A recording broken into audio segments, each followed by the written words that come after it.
Hello guys, so this is my explosive weapons build. Specifically weapons that have legendary effects that explode, or simply weapons like the grenade launcher that have grenades that explode. Um, the thing I also call it is the kamikaze build, because it seems that it always cripples my limbs as like myself, where I'm in an event and I shoot at like I'm in an event like, for example, Moonshine Jamboree. I'm shooting this grenade launcher at gulpers, and I get hit, and that cripples all my limbs, and all my armor's broken in like 2 hits. So the thing, you hit one grenade, and it breaks your armor in 2 hits. And I have Marine combat armor, or just Marine armor, so it's gonna do freaking insane damage to you. The problem is it kills your enemies too. The catch to this, which makes it good, is you can do it from a distance. Um, it's a VATS build. I'm also a ghoul, so it's a VATS build focusing on that, and also the perception is pretty high. So what you do is you sit on the like, roof or in a very long distance, and you shoot this thing instead. Or you could do it without VATS and not use VATS, but also use it for emergencies when you need to hit enemies quick. So here's the build. Um, these strength is this some for carry weight. Take killer is very important to ignore enemies' armor. Concentrated fire is very important. Increases your accuracy and damage every shot you take. Um, this is very important. Your damage,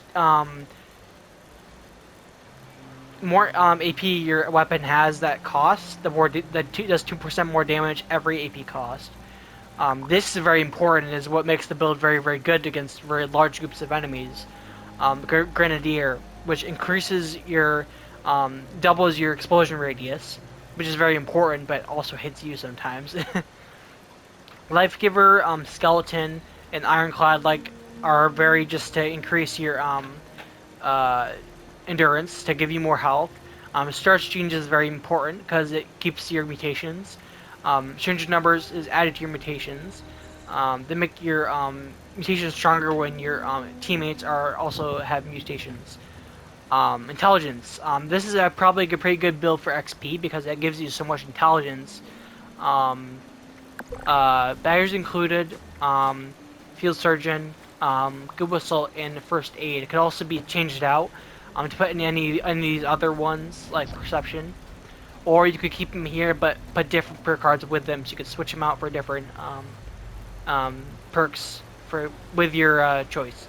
The important ones here are demolition expert, which your explosions do 60% more damage, which is makes them actually insta kill enemies. Bomb scientist. When you expend a globe, but you do 50% more damage with the explosions. Or it's just throwing grenades, but I believe it also implies you do more damage with your weapons.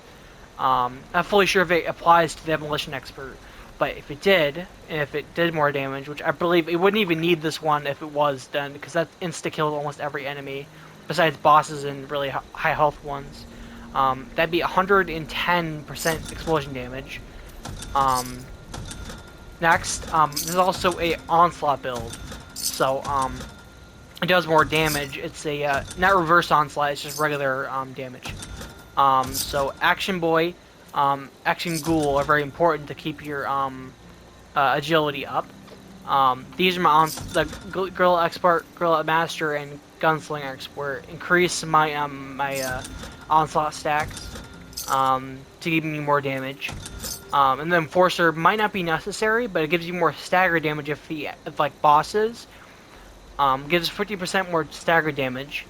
That might apply to both the explosion legendary effect and the weapon itself. Might actually stack between the stagger chance. You also do more limb damage. So if you're using this against bosses, which would be a really good boss killer, I would say, use this against bosses. Which, if you're not using it against regular enemies, this would be really good against bosses too.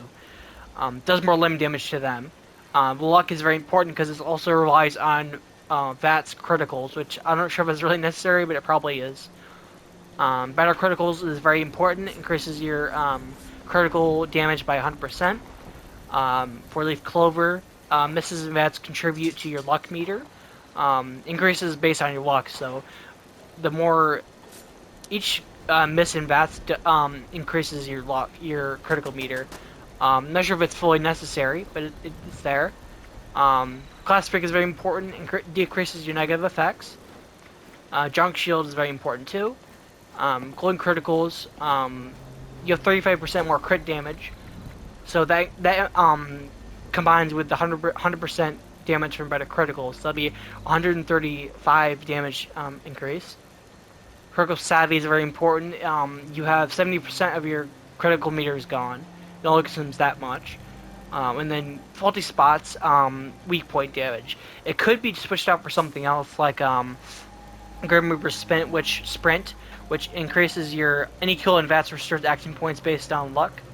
You could also do Ricochet to when maybe when the explosions hit you, then you can do. I'm not sure how exactly wacky that would work. If you hit yourself with an explosion, would it also do damage back to the explosion? Sounds pretty goofy. It could be something you try out. You can also switch the walk into like endurance to give you more health. The legendary perk cards, lock especially gives you more crit damage and gives you more points in perk cards. Take one for the team is very important. If this is a team build, so you on team. You also increase your mutation effectiveness. You also do 20% more damage. Intelligence and agility are very important to save perk points and to increase your AP and intelligence. That's that for the build. Um, food items are very important. I don't have them on me right now. AP regen with food item like blackberry honeycrisp has 5% regen speed. If you have company tea, the AP regen's over it. So you can either use company tea or blackberry honeycrisp if you don't have the company tea machine. Cooked soft shell meat is very important for this build because it gives you 50 more AP. Um, uh, um, Items like iguana on a stick, which gives you more luck. Mirelurk jerky is very important. This is just for resistances, but it does 30 more damage resistance, which is pretty good in long range battles. Pemmican is very important because it gives you 8 endurance, which increases your uh, um, health by a lot. Red Rat Steak is very important because you give you 5 more perception. If you're doing long range battles against like bosses or groups of smaller enemies, and this would work very well to hit them in VATS. Let's see what else is there. That's really it for this is one of the more important ones you should actually. This is like one you should actually like really use. Is a scroll on a stick, which gives you 8 more agility. Yeah, so I would also keep some vodka on you because that increases your I don't have it on me, but vodka increases your AP points by I think it's 15. It might not stack with other effects though, but I'm not fully sure. I would always use Mentats for intelligence perception. So if you want to do like very, very long range of battles, if you combine all these, that would work. Yeah, that's really it. So for mutations, next, adrenal reaction, each kill does more damage. So like if, for example, if you're fighting Earl in the mine with the Colossal Problems event, that does you kill a couple Wendigo spawn, and then you hit him. It does way more damage. Carnivore is essential for the food items. Equalize for crit damage and perception. That's very important for this build. Egg for intelligence and marsupial for carry weight and jump height. Like if you want to jump away and you you shoot him with a grenade, which you might actually still get hit anyways. Even with that jump height, you might still get hit anyways, but it's kind of I use it for fun sometimes in battles. I mean, I might die or might lose all my armor at one hit, but it's fun to use. Speed Demon, so increases my reload speed, which isn't too important. Movement speed too. So now I'm going to demonstrate how this grenade launcher damage, not the damage itself, not the damage itself, but the explosion size. So for the legendary on the legendary effects I got on this quad grenade launcher is there's only one. It's ammo capacity. So it's got 4 shots in it, which is really interesting, and it has all the standard modifications like long barrel and full stock, which decreases. I think I can't fully remember what they do, but it makes the range longer.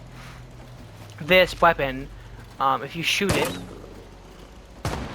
see that? It doesn't seem like it's a lot big, but you go like this. That, see it? Like that, that's pretty big. It doesn't seem like it's big there, but when you're on the ground here and go like this. Yeah, see, I got hit because of that. Just a tiny bit. I was on the, I was over here and it still hit me here.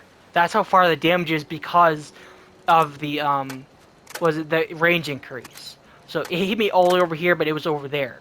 So if I was here and it hit me here, I would be like really a lot of damage. That would have done a lot of damage to me. The reason it hit me all the way over here and didn't look like it was going to hit me was because of the range increase. So if I was closer, I think even if you're like right up against like right here, I'm not going to try it because I don't want to die.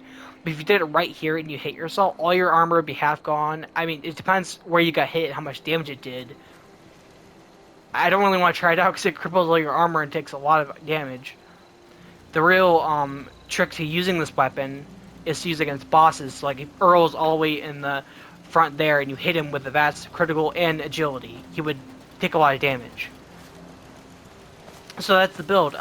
It's pretty interesting, but if you use this build right and you don't hit yourself constantly and you use it long range instead of close range, this build could be very good against bosses like the Scorched Beast Queen, where you get guaranteed shots most of the time against her when she's flying with VATS. And Marla Queens, for example, in certain events, if you're far away, you can hit them with that out of their poison speeding range. So most bosses are really good with this weapon, using it against small groups of enemies, which is interesting. There are a couple of different uses for this weapon. You can decide what to use with it. But that's the weapon, and that's the build. I hope you guys have a good day, and bye.